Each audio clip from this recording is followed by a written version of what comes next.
New ইয়র্কে একটা বক্তব্য রাখতে গিয়ে আমি বলেছিলাম,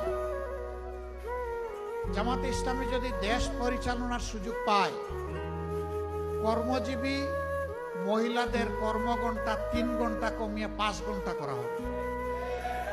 আরে যাই বলছি, বাংলাদেশের বঙ্গোপসাগরে জোয়ার শুরু হয়ে গেছে, চতুর্দিকে সমালোচনার ঝড়। হায় হায়, কি বলল জামাতের আমির সাহেব, এখন তো আর মহিলারা কোনো কাজই পাবে না। যারা বিভিন্ন কাজে নিয়োগ করবে তারা বলবে, বাবা আমার এই 5 ঘন্টা দিয়ে 8 ঘন্টার বেতন দিয়ে আমার তো পোষাবে না, আমার দরকার নাই মহিলা কর্মজীবী, মহিলা কর্মকর্তা আমার প্রয়োজন নেই। কারণ মালিক টাকা খাবে কেন? আরেক দল বলতেছে, যাও মহিলারা একটু রুজি রোজগার করতো, রাস্তাটা দিলেন আপনি বন্ধ করে।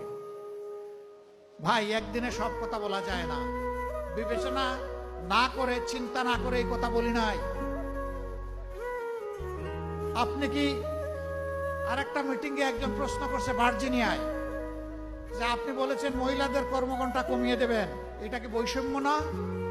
আমরা করব 8 ঘন্টা, তারা করবে 5